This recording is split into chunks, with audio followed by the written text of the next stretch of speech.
খোলা চিঠি, একজন সাংবাদিকের জীবনের শেষ চিঠি।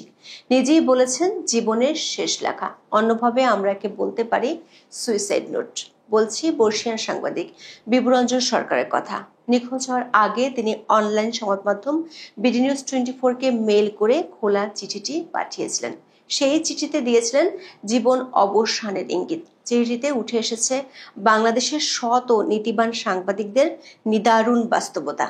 একজন সাংবাদিকের জীবন কতটা দুর্দশাময় হতে পারে, কতটা প্রবল হতাশা তাকে নিজ হাতে নিজেকে খুন করার দিকে নিয়ে যেতে পারে, সেই কথাগুলোই বিভুরঞ্জন সরকার বলে গেছেন নিজের শেষ লেখায়। চিঠিতে অধ্যাপক ইউনূসের শাসনামলে বাংলাদেশের গণমাধ্যমের পরাধীনতার ভয়ঙ্কর চিত্র উঠে এসেছে।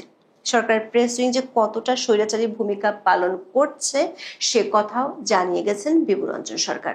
নিখোঁজ হওয়ার প্রায় 30 ঘন্টা পর মেঘনা নদী থেকে উদ্ধার হয় তার মরদেহ। প্রাথমিকভাবে মনে করা হচ্ছে তিনি আত্মহত্যা করেছেন, কিন্তু মৃত্যুর আগে তার লেখা খোলা চিঠির বক্তব্যে প্রশ্ন উঠেছে, স্বনামধন্য এই সাংবাদিকের মৃত্যুকে কি আত্মহত্যা বলে পার পাওয়া যাবে, নাকি তিনি পরোক্ষ হত্যাকাণ্ডের শিকার? অন্তর্বর্তী সরকার বারবার জোর গলায় সাংবাদিকদের অবারিত স্বাধীনতা নিশ্চিতের কথা দাবি করলেও সংবাদকর্মীদের প্রচন্ড চাপ এবং তাদের অনিশ্চিত জীবন আবারও নতুন করে সামনে নিয়ে এলো বিভুরঞ্জন সরকারের মৃত্যু। চলুন যাওয়া যাক বিশ্লেষণে।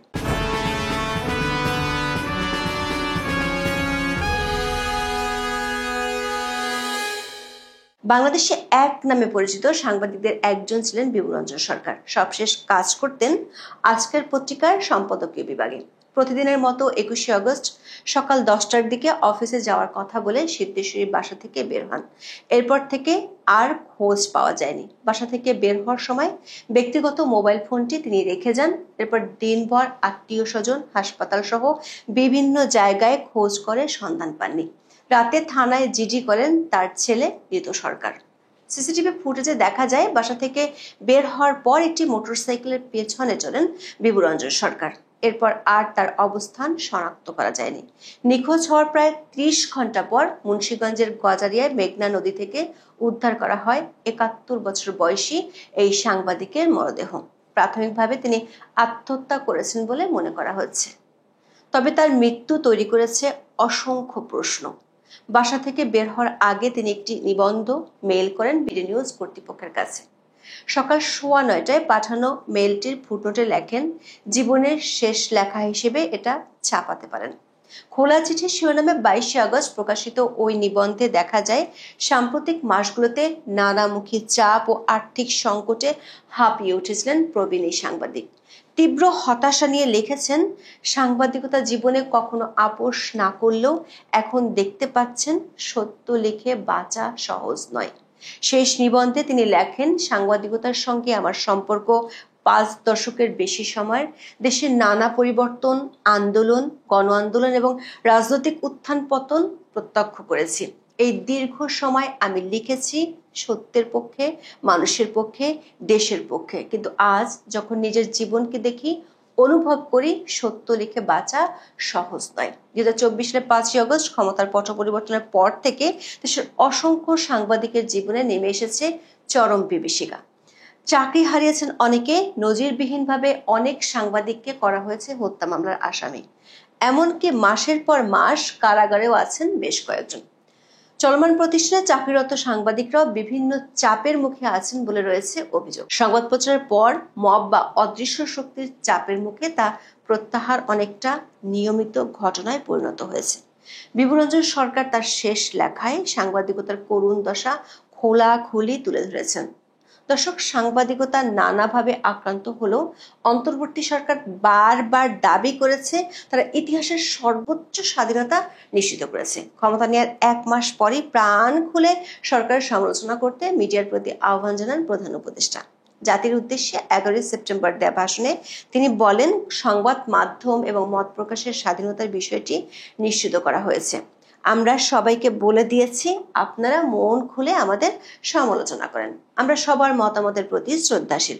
অন্যদিকে সাবেক তথ্য উপদেষ্টা নাহিদ ইসলাম অন্তর্বর্তী সরকার ১০০তম দিনে দাবি করেন মত প্রকাশ ও সমাবেশ করার স্বাধীনতার পাশাপাশি সংবাদপত্রের স্বাধীনতা নিশ্চিত করা হয়েছে। গণমাধ্যমে হস্তক্ষেপ না করা সরকারের একটি বড় সাফল্য। নাহিদ বলেন, সরকার গত ১০০ দিনে গণমাধ্যমের কার্যক্রমে কখনো হস্তক্ষেপ করেনি। মিডিয়া এখন তার পেশাগত কার্যক্রম পরিচালনায় সর্বোচ্চ স্বাধীনতা ভোগ করছে। মুক্তিযুদ্ধের ৫৩ বছরের ইতিহাসে দেশের জনগণ ও গণমাধ্যম কখনো এমন স্বাধীনতা ভোগ করেছে কিনা আমাদের জানা নেই। একই দাবি আমরা শুনেছি বর্তমান তথ্য উপদেষ্টা মাহফুজ আলমের কণ্ঠে। সংবাদ মাধ্যমের স্বাধীনতার প্রতিষ্ঠায় অন্তর্বর্তী সরকার অনেক কিছু করেছে বলে ২রা মে এক অনুষ্ঠানে তিনি দাবি করেন। মাহফুজ বলেন, বাংলাদেশ বেতার, বাংলাদেশ টেলিভিশন সহ দেশের সকল গণমাধ্যম এখন সরকারের প্রভাবমুক্ত। কোনো গণমাধ্যম প্রতিষ্ঠানে সরকারের পক্ষ থেকে টেলিফোন করে হস্তক্ষেপ করা হচ্ছে না। দেশের গণমাধ্যমকে স্বাধীন ও শক্তিশালী করতে সরকার ইতিমধ্যে বেশ কিছু উদ্যোগ গ্রহণ করেছে।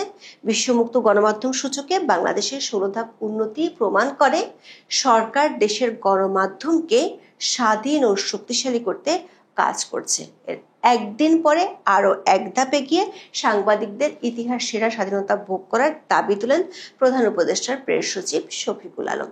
বলেন, ৮ই আগস্ট ইন্টারিয়াম গভর্নমেন্ট ক্ষমতা নেওয়ার পর থেকে বাংলাদেশে এর চেয়ে বেশি ফ্রিডম অফ স্পিচের সময় আসেনি। বাংলাদেশের ইতিহাসে কোনো সাংবাদিক এর চেয়ে বেশি ফ্রিডম এনজয় করেছেন কিনা আমার সন্দেহ আছে।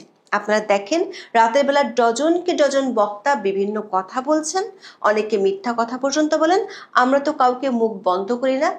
তবে বিভূরঞ্জন সরকার তার শেষ লেখায় প্রধান উপদেষ্টার প্রেস উইংকে সরাসরি দায়ী করে গেছেন। প্রেস উপদেষ্টার দাবি যে মিথ্যা, সেটিও বলে গেছেন। অসহায় ভাষায় লিখেছেন, গত বছর সরকার পরিবর্তনের পর গণমাধ্যমের অবস্থা আরো কাহিল হয়েছে। মন খুলে সমালোচনা করার কথা প্রধান উপদেষ্টা বলেছেন, কিন্তু তার প্রেস বিভাগ তো মন খোলা নয়। মিডিয়ার যারা নির্বাহী দায়িত্ব পালন করেন তারা সবাই আতঙ্কে থাকেন সবসময়। কখন না কোন খবর লেখার জন্য ফোন আসে, তুলে নিতে হয় লেখা বা খবর। প্রেস উইং এর বিরুদ্ধে চাপ প্রয়োগের সুনির্দিষ্ট উদাহরণ দিয়ে তিনি লেখেন, এর মধ্যে আমার একটি লেখার জন্য আজকের পত্রিকার অনলাইন বিভাগকে লাল চোখ দেখানো হয়েছে। মাজহারুল ইসলাম বাবলার একটি লেখার জন্য চোটপাট করা হয়েছে। আপত্তিকর কি লিখেছে বাবলা? লিখেছেন, সেনাবাহিনী শেখ হাসিনাকে সামরিক হেলিকপ্টারে দিল্লি পাঠিয়েছে। আর শুধু পুলিশের গুলিতে নয়, মেটিকুলাস ডিজাইনের মাধ্যমে জঙ্গিরাও মানুষ হত্যা করেছে। এখানে অসত্য তথ্য কোথায়? শেখ হাসিনা কি হেলিকপ্টার ভাড়া করে গোপনে পালিয়েছেন? হাসিনার পুলিশ না হয় ছাত্র জনতাকে হত্যা করলো, কিন্তু পুলিশ হত্যা করলো কে বা কারা? এইটুকু লেখার জন্য পত্রিকার বিরুদ্ধে তোপ দাগা একেবারেই অনুচিত। বিভূরঞ্জন সরকার লেখেন, সব মিলিয়ে পত্রিকার আমার অবস্থা তাই খুবই নাজুক। সজ্জন ভারপ্রাপ্ত সম্পাদক চাপ সইতে না পেরে আমার সঙ্গে কথা বলাই বন্ধ করেছেন। আমি এখন কি করি, কোন পথে হাঁটি? এমন গুরুতর অভিযোগ তোলার পর সাংবাদিক বিভূরঞ্জন সরকারের মৃত্যুকে সাধারণ একটি আত্মহত্যা বলা যাবে কিনা তা নিয়ে আমাদের প্রশ্ন আছে। ট্যাগিং এর মাধ্যমে কোণঠাসা করার অভিযোগ রয়েছে তার নিবন্ধে। লিখেছেন, শুধু মুক্তিযুদ্ধ ও অসাম্প্রদায়িক গণতান্ত্রিক রাজনীতির পক্ষে অবিচল অবস্থানের কারণে আমাকে আজও আওয়ামী ট্যাগ দেওয়া হয়, কিন্তু আওয়ামী আমলেও কোনো বাস্তব পুরস্কার আমি পাইনি। আমি পেলাম না একটি প্লট, না একটি ভালো চাকরি, বরং দীর্ঘ সময় চাকরিহীন থেকে ঋণের বোঝা বেড়েছে। স্বাস্থ্য সমস্যার সঙ্গে পরিবারের দায়বদ্ধতা আমাকে প্রতিনিয়ত চাপের মধ্যে রাখে। অন্তর্বর্তী সরকার আমলে হিন্দু পরিচয়ের কারণে বিভূরঞ্জন সরকারের পরিবারও চাপের মুখে রয়েছে। এটি তাকে ঠেলে দেয় আরো বেশি হতাশায়। নিবন্ধে তিনি লেখেন, বড় মেয়ে জীবনে কখনো কোনো পরীক্ষা দিয়ে ফেল করেনি। ডাক্তার হয়েছে, বিসিএস পাশ করে চাকরিও পেয়েছে। গ্যাস্ট্রোএন্টারোলজিতে এমডি করতে গিয়ে শেষ মুহূর্তে এসে ধরা খেল। সরকার বদলের পর বিভাগীয় প্রধানের কোপানলে পড়ে আমার মেধাবী মেয়েটি থিসিস পরীক্ষায় অসফল হলো, অথচ ও কোনো রাজনীতির সাথে পাচ্ছে নেই। ক্লিনিক্যাল পরীক্ষা অবশ্য পাশ করেছে, এখন থিসিসের জন্য আবার অপেক্ষা। এর মধ্যে আবার কোনো নিভৃত অঞ্চলে পোস্টিং দিয়ে দিবে কে জানে। ছোট ছেলের উপর চাপের কথাও খোলাখুলি তুলে ধরেন তিনি। লেখেন, আমার ছেলেটি বুয়েট থেকে এমএমইতে পাশ করেছে। আমেরিকায় একটি বৃত্তি পেয়েও শারীরিক কিছু সমস্যার কারণে সময় মতো যেতে পারেনি। আমার ছেলেটি 4 বছর বয়সে গুলেনবারি সিনড্রোম রোগে আক্রান্ত হয়ে জীবন মৃত্যুর সঙ্গে কয়েক মাস পাঞ্জা লড়ে তবে বেঁচেছে। ওর ব্যয়বহুল চিকিৎসার ধকল আমি সয়েছি। বুয়েট পাশ হয়ে দেশে কত চাকরির পরীক্ষা দিয়ে পাশ করেও এখন পর্যন্ত নিয়োগ নিশ্চিত হলো না। অপরাধ কি ওর নাম, নাকি বাবা হিসেবে আমি বুঝতে পারছি না। দর্শক, নিবন্ধে আজীবন সততা মেনে চলার কথা লিখেছেন বিভুরঞ্জন সরকার। যারা তাকে কাছ থেকে চেনেন তারা জানেন একটি বর্ণ বাড়িয়ে লেখেননি। শেষ নিবন্ধের পরতে পরতে ঝরেছে হতাশার দীর্ঘশ্বাস। নিজ প্রতিষ্ঠান সহ ব্যক্তিগত জীবনে নানা বঞ্চনাও নিয়ে করেছেন আক্ষেপ। লেখেন, আমি লিখি কারণ আমি জানতাম সাংবাদিকতা মানে সাহস, সত্য প্রকাশ মানে জীবনের ঝুঁকি নেওয়ার নাম। দীর্ঘ 5 দশকের অভিজ্ঞতা বলছে, সত্য লিখতে হলে কখনো কখনো ব্যক্তিগত স্বাচ্ছন্দ্য হারাতে হয়। আমি তেমন স্বাচ্ছন্দ্য চাইনি কখনো, তবে সারা জীবন হাত পেতে চলতে হবে এটাও চাইনি। দীর্ঘ এই চিঠি থেকে আমরা পেলাম একজন পথিতদশা সাংবাদিকের জীবন ও পেশাগত যুদ্ধে হেরে গিয়ে প্রস্থানের করুণ বিবরণ। সরকারের দাবি করা সাংবাদিকতার শ্রেষ্ঠ সময়ে সবার মুখে তিনি যেন কষিয়ে দিলেন কঠিন চপেটাঘাত। এই মৃত্যুর দায় কার? কারা তাকে ঠেলে দিলেন অনিবার্য সমাপ্তির দিকে? সেটাই এখন দেশের সাংবাদিকতার সামনে বড় প্রশ্ন। এখন এই পর্যন্ত। সবাই ভালো থাকুন, সুস্থ থাকুন, নিরাপদে থাকুন। দেখা হবে আগামী পর্বে।